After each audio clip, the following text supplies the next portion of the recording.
Welcome, everybody, to this collab presents with a very special group from the Abbotsford Drug War Survivors. We have three folks here today. We have Harvey Klaus, who is the founding member of Abbotsford Drug War Survivors and is currently serving as the DWS peer network. He's committed to advocate for people who use drugs and precariously house people. We also have Andrea Webber. Um, they are a member of the Abbotsford Drug War Survivor Peer Network team. She is passionate about her work in harm reduction and overdose prevention. And then we also have Claire Shapton, who recently completed her MA in geography at Simon Fraser University and is currently working as a data analysis at the SRO Collaborative in Vancouver. So we're excited to have these three here today, and I'm going to pass on the presentation to Claire and the rest of the team. Excited to hear. Great. Hi, everyone. Thank you so much for coming to this event.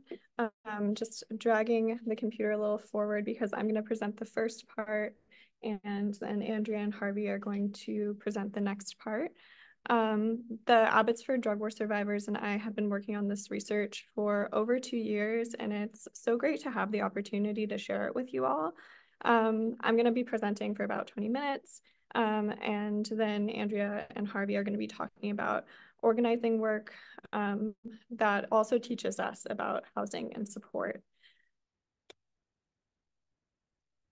Before continuing, I want to acknowledge that we're presenting from the unceded lands of the Sumas and Matsui First Nations of the Stolo peoples.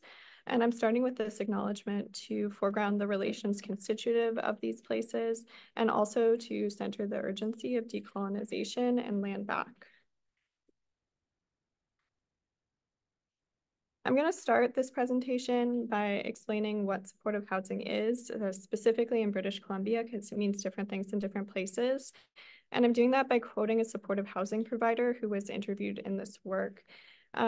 Explaining what supportive housing is, she said, it's housing, it supports, the tenant pays the rent to us and we pay it forward. The biggest advantage is if the tenant starts to become problematic, we are there immediately. It doesn't fall under the Residential Tenancy Act, so we don't have to go through all the court proceedings and involve the sheriff. People are signing a program participation agreement acknowledging that I acknowledge that this is my space, but that it's still a program.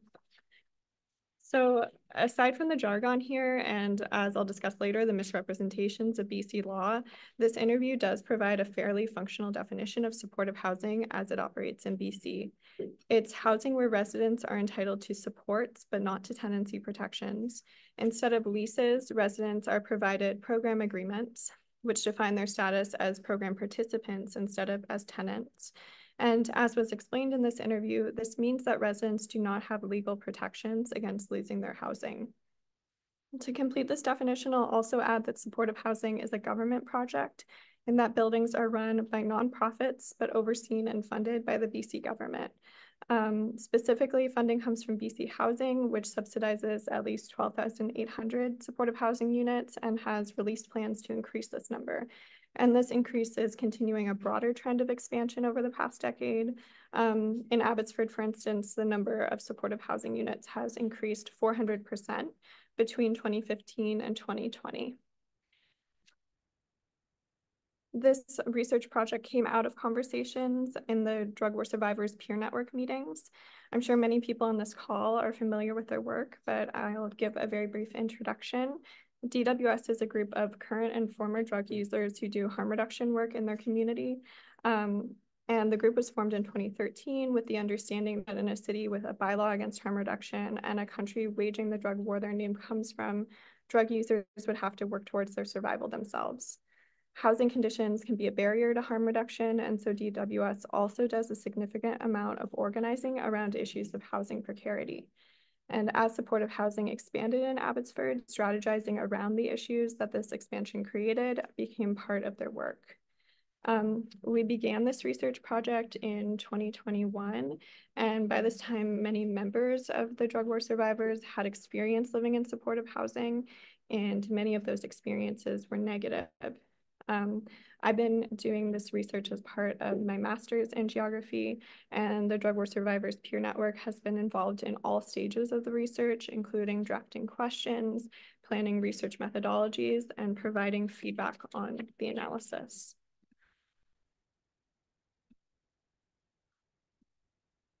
We focused the research around 3 questions, broadly summarized by the question, what does supportive housing support? And those 3 questions are, what relations does supportive housing create both inside and outside its walls? How do residents experience supportive housing? And how are the relations in supportive housing contingent on the workings of law? And I worked on answering those questions by conducting interviews with supportive housing residents and supportive housing workers.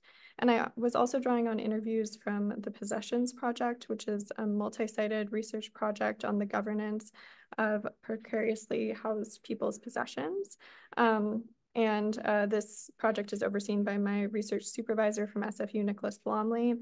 Abbotsford was a research site of this project, is a research site. I was a research assistant, and DWS is also a research partner. So there were lots of topical overlaps to be able to use the interviews for this as well. And then from the Possession Project, I drew on interviews with supportive housing providers and social service workers who coordinate a resident's entry into supportive housing. I'm calling them outreach/intake workers in this table. And I also collected gray literature on supportive housing, internal management documents such as program agreements, which residents sign in lieu of leases. And then I also analyzed BC case law from the past 20 years relevant to the expansion and management of supportive housing. So after looking at all this data, we worked on an analysis together, which was in 3 chapters, and I'm only going to be able to review 2 of those right now. But the research is available in its entirety on the SFU website if you'd like to see it.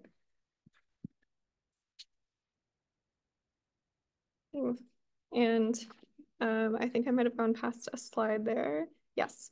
So I'll start this presentation with a review of policies which govern residents in supportive housing, the ways residents understand these policies, and the ways these policies constrain the choices of residents who use drugs.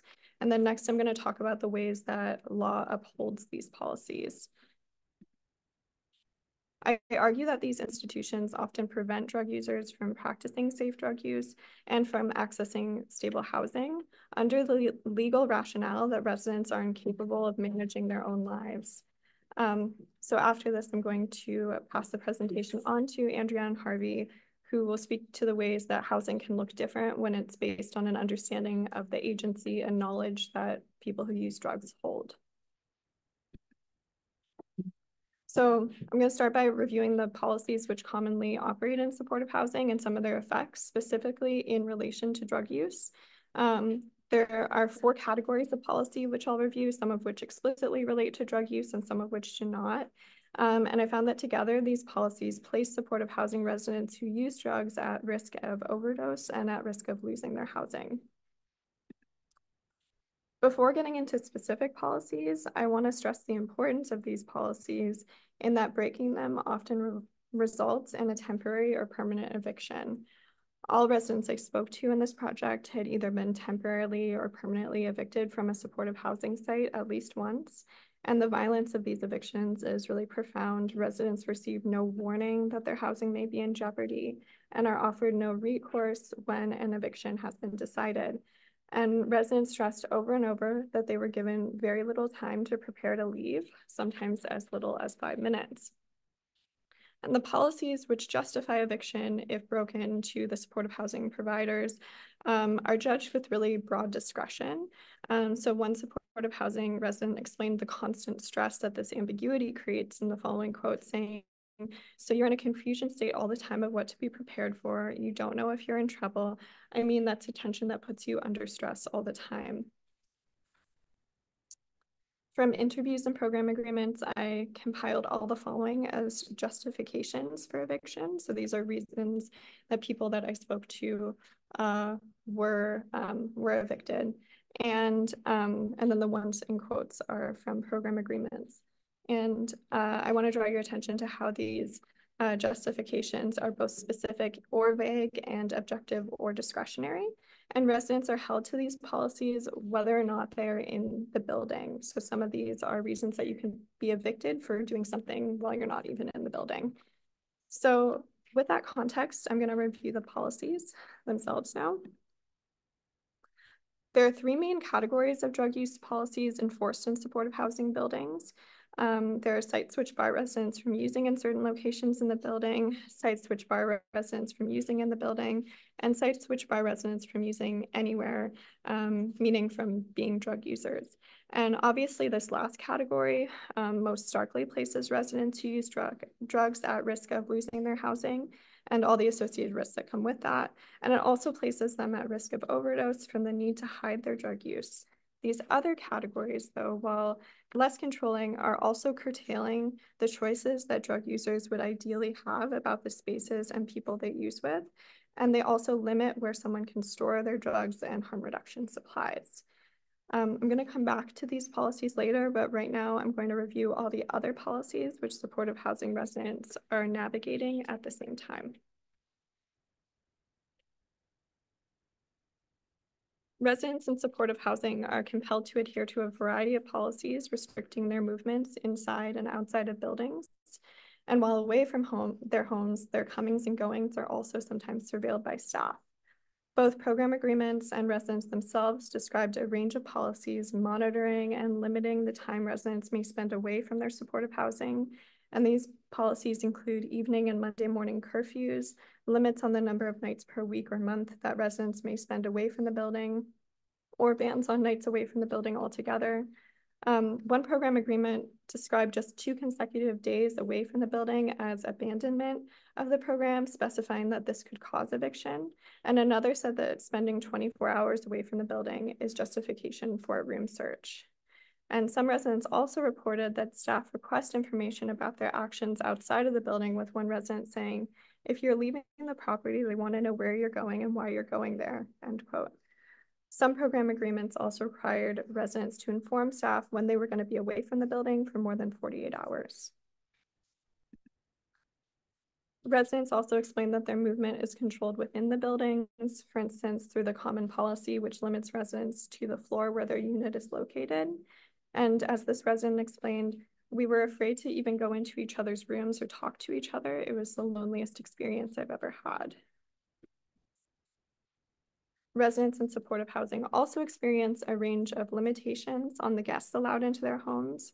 Some supportive housing sites prohibit guests entirely, and in buildings which allow guests, visits may be limited to certain hours, for instance, 9 a.m. to 9 p.m., certain quotas, for instance, only 1 overnight guest per week, or by the total number of guests in the building at once.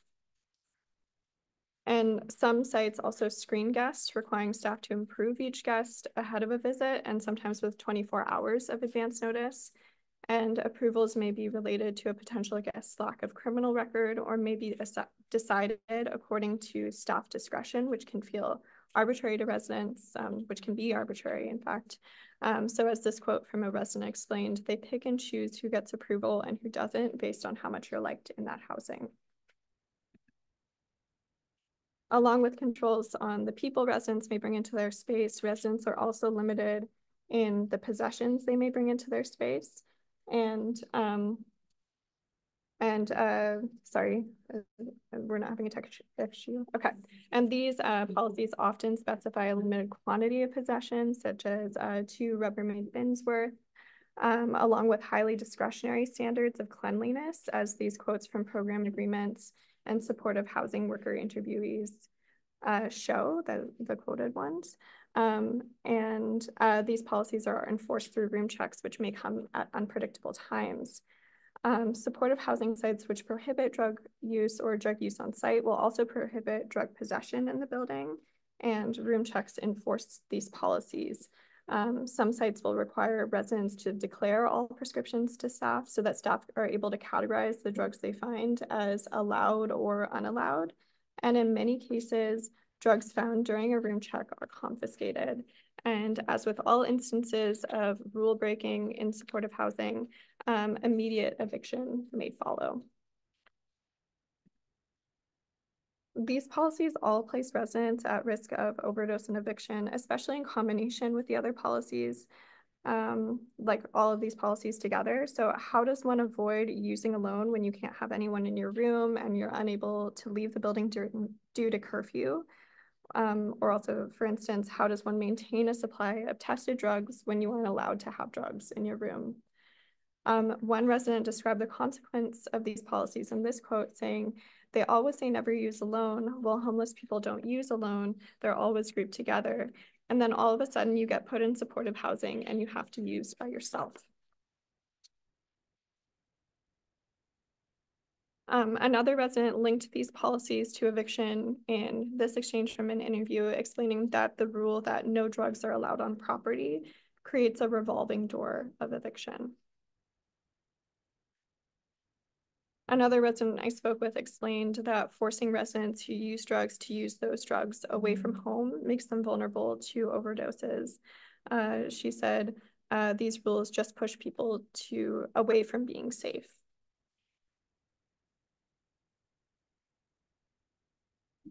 Those supportive housing sites which allow drug use in certain parts of the building are better than the other versions of those policies. These still might not be ideal setups for residents who would prefer other spaces to use their drugs in. So this resident explained how the designated space in his supportive housing site doesn't allow for privacy in drug use, saying we're allowed to use drugs outside the door here in the back patio, but we're also visible to the entire world sitting on that balcony.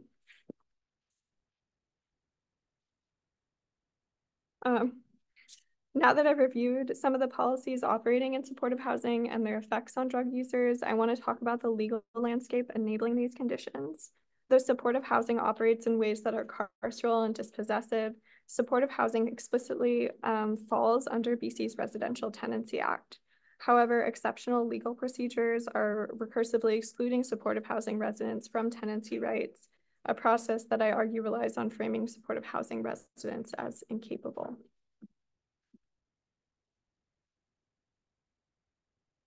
So first, I want to briefly review just how significantly the standards of BC's Residential Tenancy Act differ from the conditions in supportive housing, which I'm showing in this table.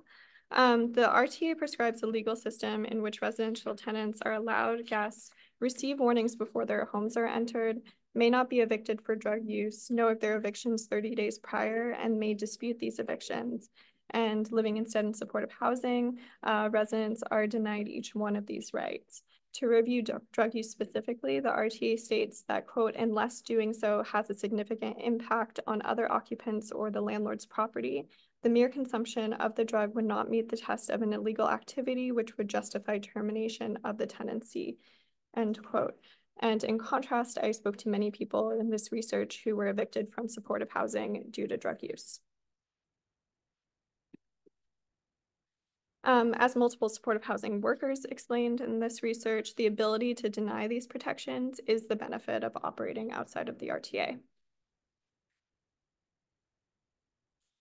And yet, despite all the ways in which supportive housing residents are excluded from the RTA, in effect, BC law actually explicitly places supportive housing under the RTA, as this excerpt from Residential Tenancy Policy Guideline 46 shows. Critically, the guideline also states that, quote, landlords and tenants cannot avoid or contract out of the RTA or regulations. This means that the supportive housing designation and attendant rights cannot be legally denied through something like a program agreement, despite supportive housing workers' claims to the contrary, such as in the quote at the beginning of this presentation. Reviewing case law, I found that supportive housing is often conflated with another housing category called transitional housing, which does not fall under the RTA. And this is possible due to ambiguities in each legal definition, which I'm contrasting in this table. These definitions are not meaningfully distinguishable, as you can see, and they allow supportive housing providers to configure their buildings as transitional housing. So some of this ambiguity is, at what month does temporary housing become long-term? What would define independence in housing? In short, under what circumstances would a supportive housing provider be unable to apply for the very useful for evictions transitional housing label? The BC Supreme Court has distinguished between supportive and transitional housing in 2 recent cases. However, they're not making their decisions based on the characteristics of the housing. Despite the RTA stipulation that the act cannot be contracted out of, the BC Supreme Court has allowed supportive housing providers to do just that using program agreements.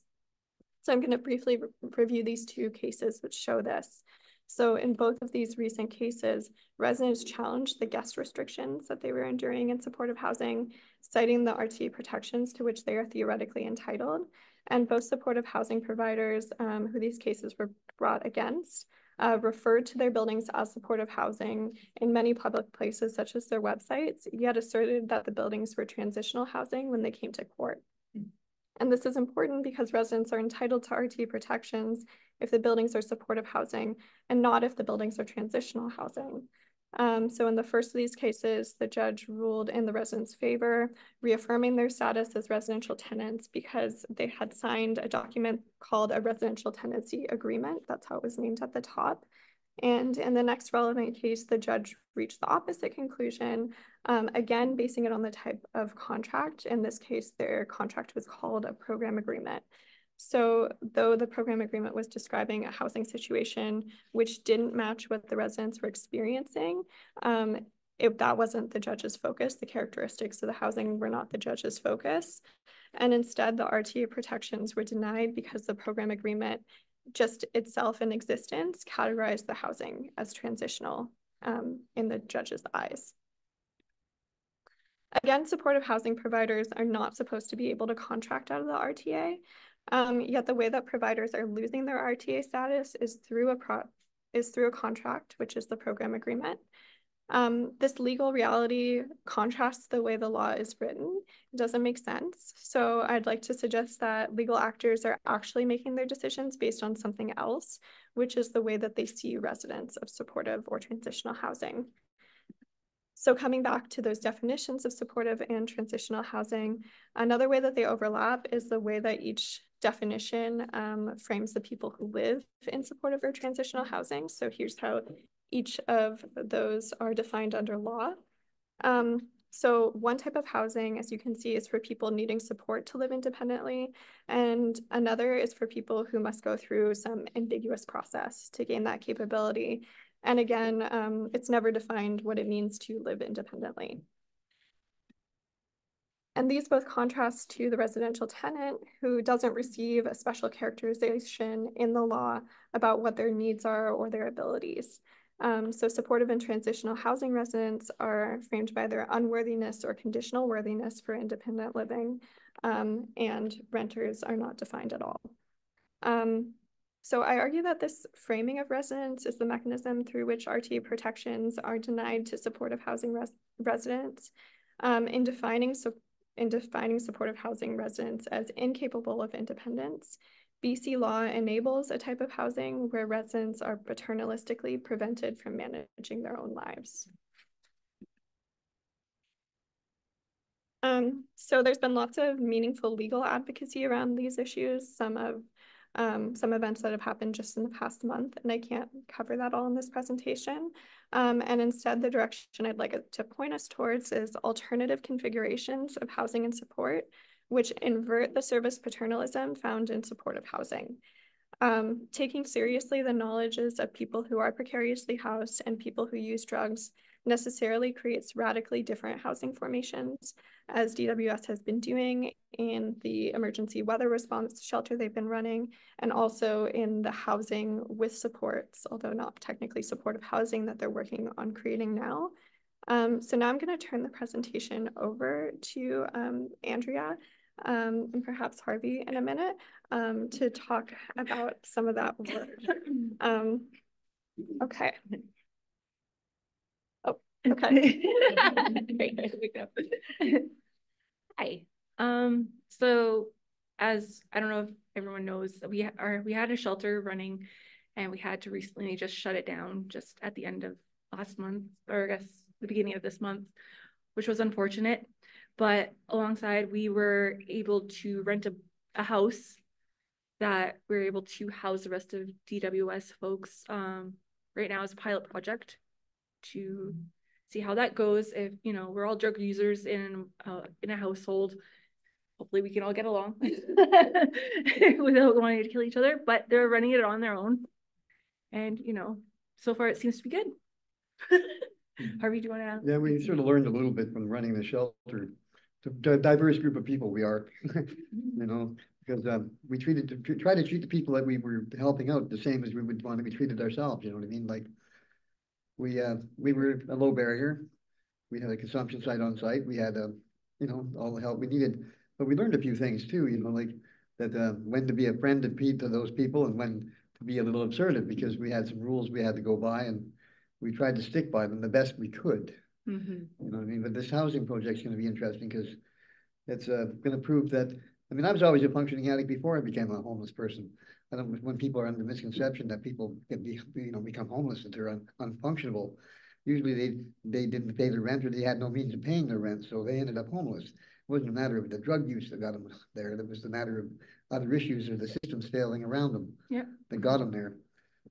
But hopefully, you know, having this house, we'll learn a little bit more about it too, because people think we couldn't run a shelter either.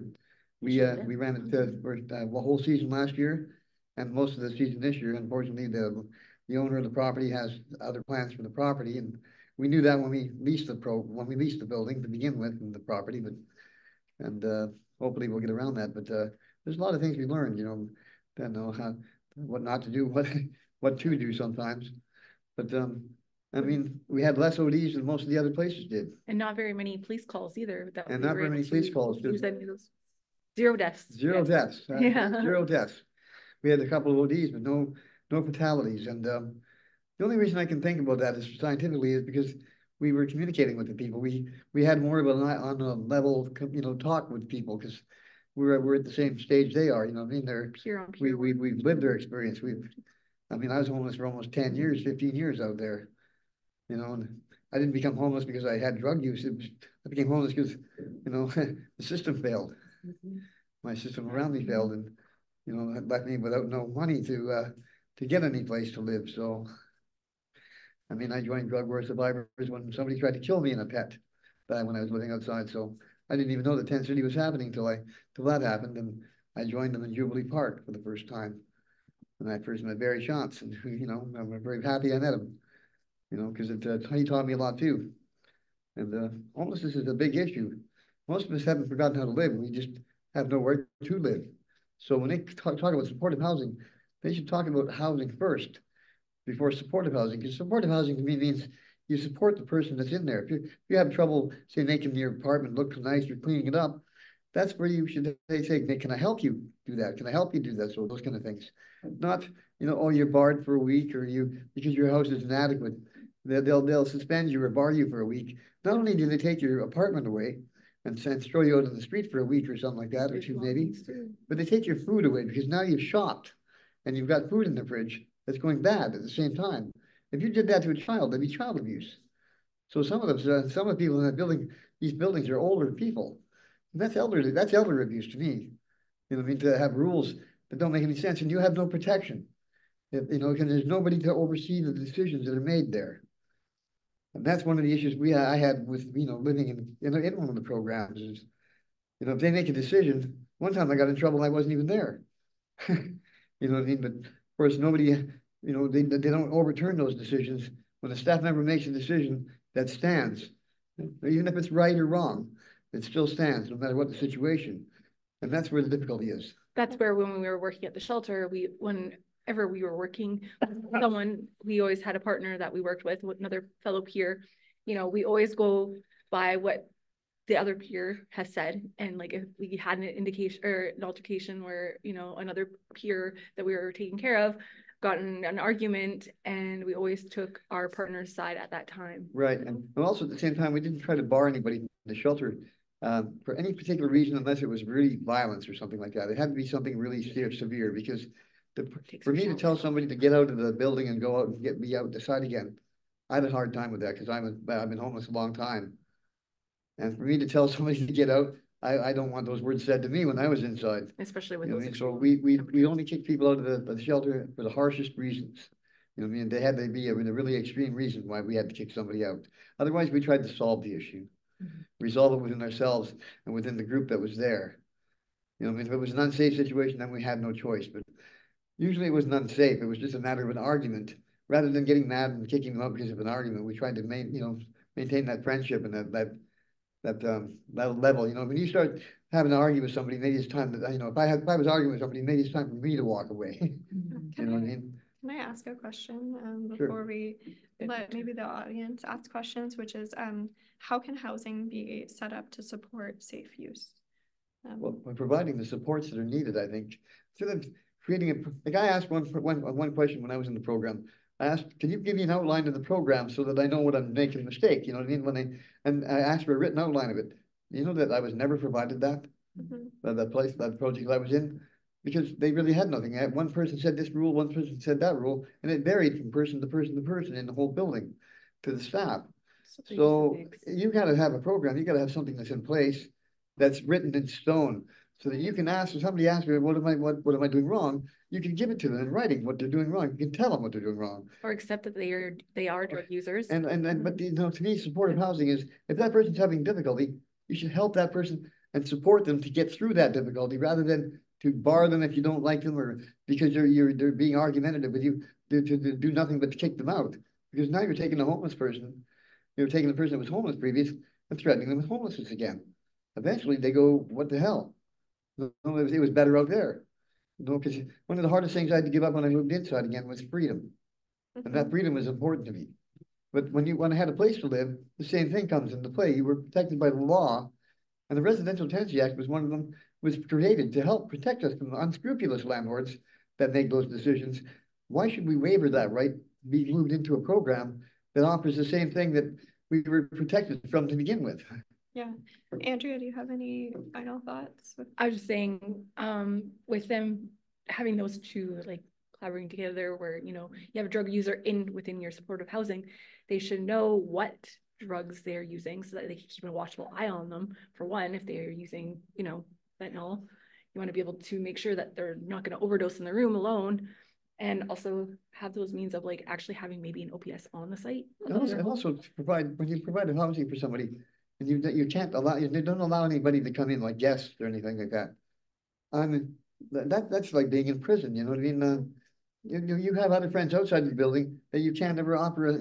One person said it to me before I moved into the building I was in. She goes, "I have a beautiful room, but I can't show it to anybody." Because at that time we were not allowed to even visit each other in each other's room. We weren't allowed to have guests. We weren't allowed to have that. And you don't have a right to be individual there, like, to bring your own furniture in, like things like that. Some of the rules are ridiculous, like heat treatment's only on these nights. But when you buy something and you want to bring it into your suite, you have to wait. And they tell you to put it in the garbage area. They don't provide any protective areas for things that you buy or, that you might want to bring into the building. They don't provide anything for you like that. They always tell you to throw it in the garbage part out there and leave it outside. And well, if you brought a brand new item, put it out there, it's going to be gone and that next morning. You know what I mean? So you're not protected in any way. The rules are too thick. They're not adjusted to make any sense. You know what I mean? To what the person's needs are. We help people because we know what the needs are. We were out there so long that I know what I don't want to hear when I'm in a shelter. I know what I'm here when I'm in the building I lived in.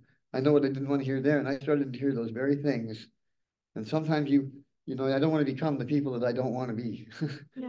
Okay. I mean? That's one of the things I learned about the housing thing we're going to have now, is not to be that person that we don't like to be. You know what I mean? Like to be one of the people that are telling people that, bossing them around like that.